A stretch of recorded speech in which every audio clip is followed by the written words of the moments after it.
It does get choppy, it cuts in and out, which I do apologise for. So it's not the most ideal thing, but just wanted to talk about Gideon Katonga. I think we mentioned the other day he might be one on the way out. Look, I've always felt that since that Melbourne Storm game that he would struggle, and we're just very stacked on those edges. And Gideon Katonga, the dog father sent through a Twitter to Gus 2 days ago to ask about Gideon Katonga. It was noticeable that Viliami Cow was back at training. Most of them are there now, and Gideon hadn't returned to training. It was quite noticeable. So the dog father sent out a little tweet to Gus and asked. There's also a question on Carl Olowapu as well, to see what's going on with him. So look, I'm not into rumours or anything like that, but yeah, Gideon. The next Gus didn't answer. Yeah, just cut out again. Sorry about that. So yeah, Gus was saying you wouldn't expect Gus, to respond if there was movement happening, and it's quite coincidental that the following day it was a report from Chamis and an old mate who, let's be frank, they get the good spiels from us, as you would expect, and from the club. And there's been lots of positive promotion of the Bulldogs. A lot more better than bad, which wasn't quite the case before he come back to the club, which has been good for us. And it means we get a lot more stories, and a lot more to digest. But yeah, so it's quite coincidental, is it? Maybe, I don't know. But the very next day there's a report that Gideon Katonga will be linking with the Eels, just like we've had many go to the Eels in recent years. We've had Ofahiki Ogden, I should say. Everyone thought Ogden was going to be a real star. Matt Dory, who played Australian schoolboys, was a Parramatta junior, come to the Bulldogs, went back to Para, had too many knee injuries while at the Dogs to make things happen, and was let go. And in recent times now, obviously the Fox has gone there, young Joas Papali, and also Jordan Semrani. And, that's quite a bit of talent. Some of it is fringe talent right now, but we'll see how that progresses. Hopefully, now that they're at the Eels, that they do well in a team that doesn't do well. is sort of the way I like to look at it. But, once the game starts, I'll be just all over the Bulldogs. But, I really like Josh Papali, so I'm sad he's gone to the Eels, but I'm happy for him to get a contract. All right. So, g'day to anyone who's joined. I can't really interact too much. This won't be a long one because it does cut in and out from time to time. We was just talking about Gideon Katonga leaving. I always felt after that Storm, I just couldn't get past it. I liked the way he come back and he played reserve grade the next day, scored a barnstorming try against Wests, I think it was. The day after the Bulldogs are in front with 5 to go, after pretty much looking the better side the most of the match, even though we trailed at half time, getting our noses in front with some really good tries down that left edge with the Fox, and Bronson Cherry just ripping up that right edge defence of the Storm. And for Sean Bloor to go in untouched when Gideon's Katonga was right there after he played 12 minutes. Now, look, I couldn't play 2 minutes without blowing an artery or something would just burst under the pressure. If I ran at one of these guys, I'd die. You know what I mean? And I'm no fucking weakling. Like, there's some pretty tough blokes out there, and it's the toughest of the tough. And we speak about it pretty openly and a little bit arrogantly, I must say. But still, as a fan, I can't get past the fact that he didn't get a hand on Sean Bloor, and they go over, and that try happens. Like, it really pissed me off. And I'm sure it pissed the club off, and I'm sure it pissed the players off. In fact, I know it did. So there you go. And he's no longer going to be with the Dogs, but I'm sure he has an opportunity now with Jason Rolls there to do something with the Eels. I don't think it's a fit. I'm pretty sure that that's what's happening.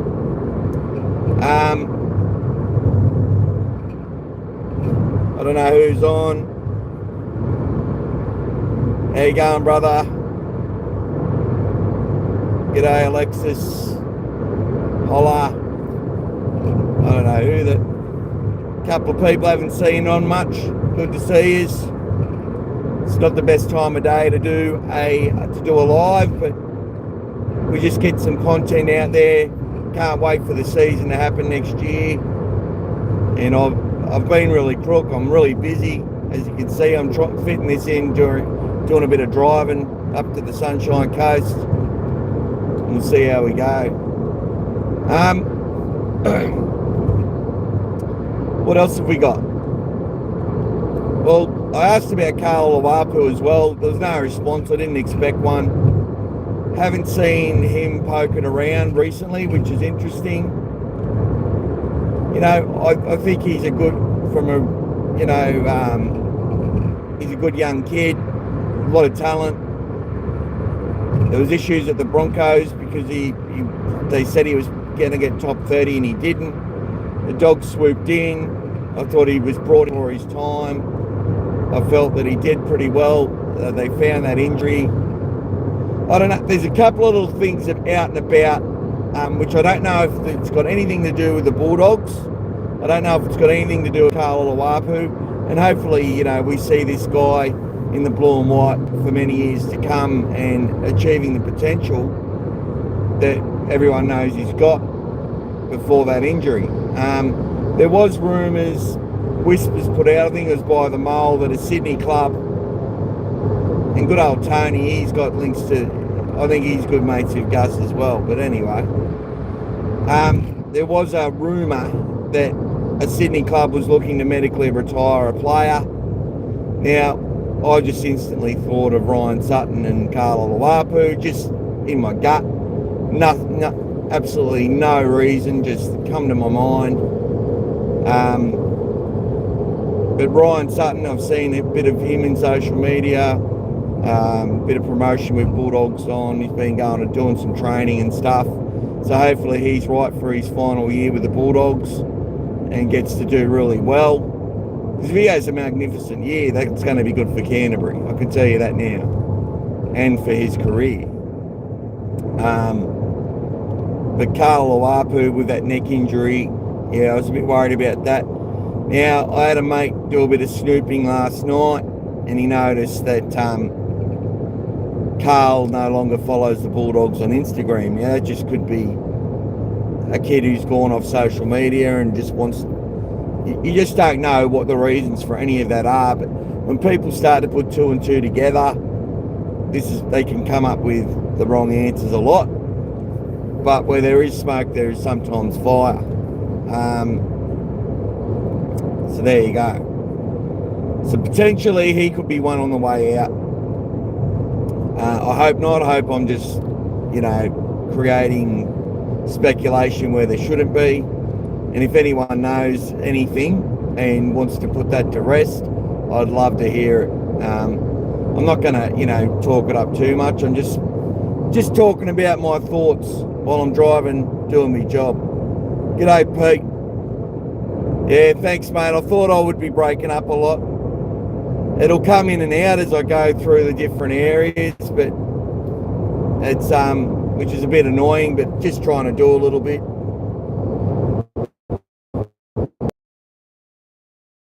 Katani Katonga, who the Weber Nostradamus. I think Pete was onto that one a while ago, but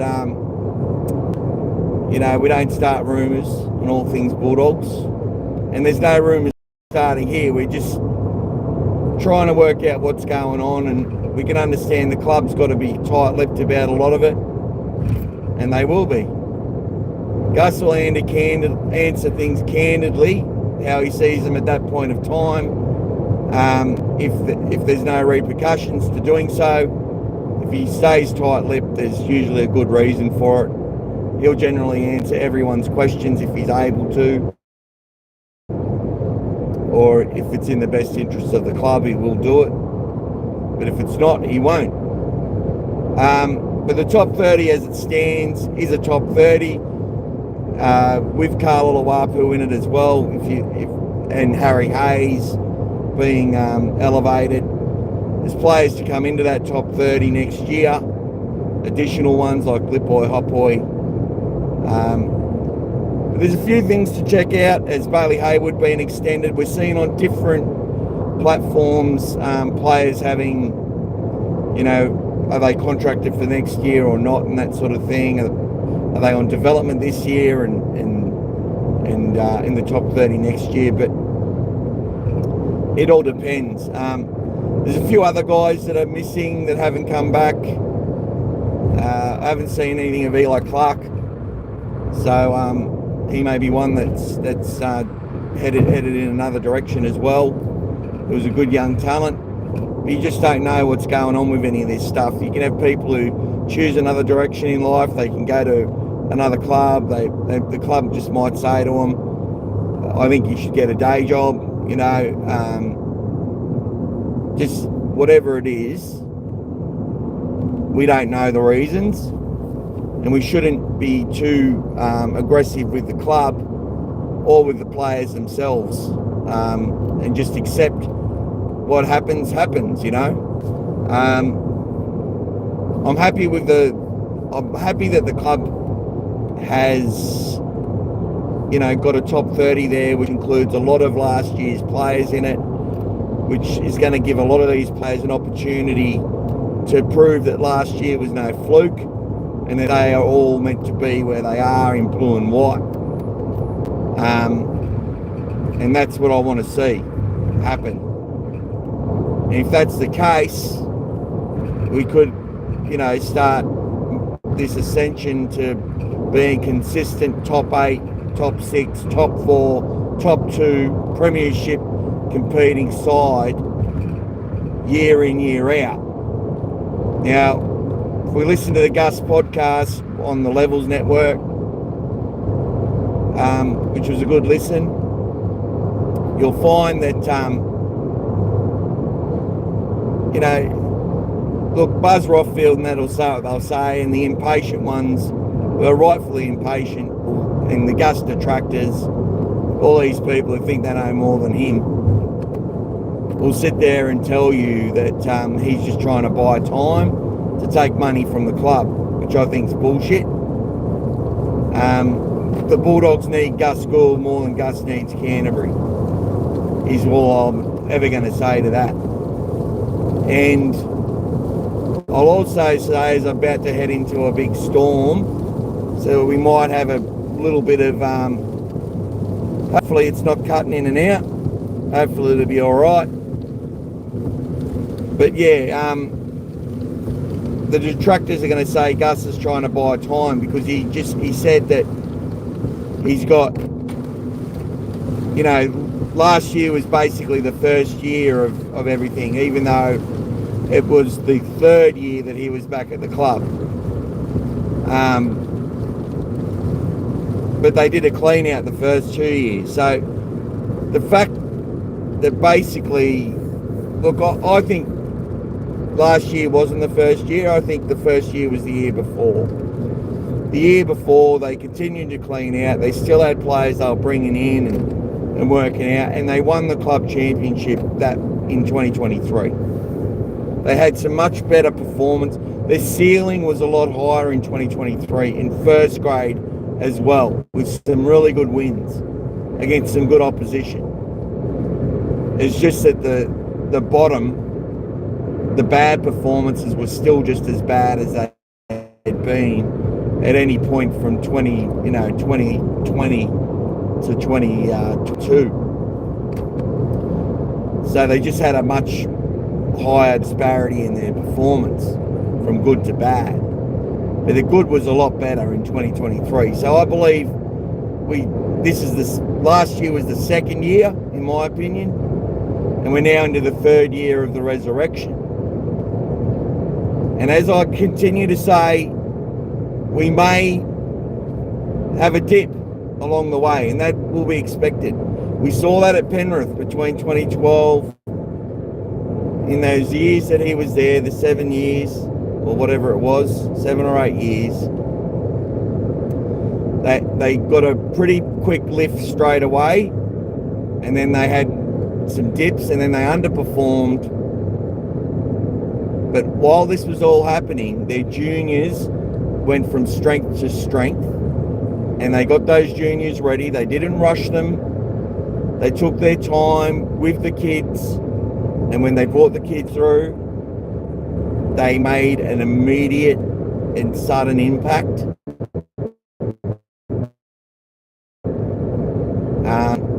And you can't disregard bringing back Ivan Cleary like the year that Gus left as well. Obviously a lot more experienced as a coach with his son. You know, you're not going to find someone who's not going to work harder than to coach their own son. And to know that they've got all these youngsters there in a great system that are so passionate for their club, well, you know that it's going to pay off. And what I liked about what Gary said in that podcast was that he's seen a bit of deja vu with the kids at the Bulldogs coming through. That bloody rhymes. So maybe we're going to see a similar type of pathway, but that's installed, that they've brought into the club, and the kids that are coming through is going to see a little bit more,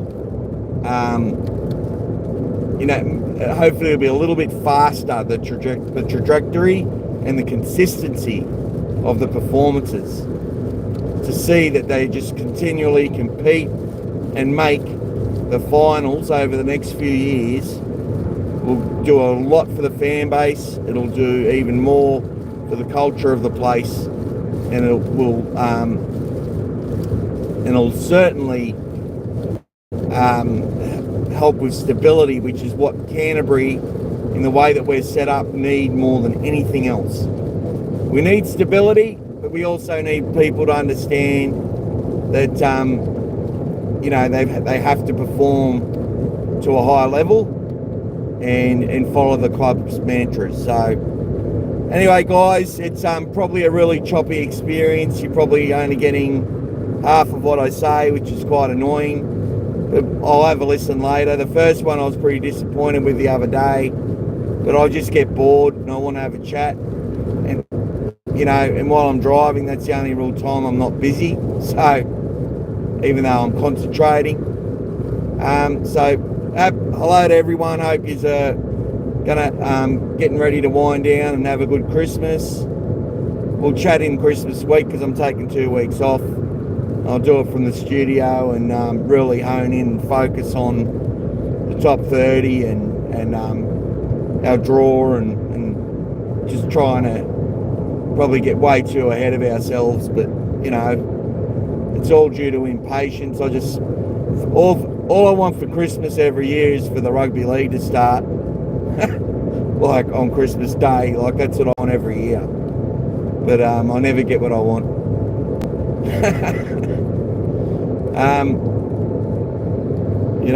I reckon I'll win lotto before that happens. Anyway, guys, thanks for tuning in. The few of you that have said hello, much appreciated, and we'll chat again soon. Go the dogs.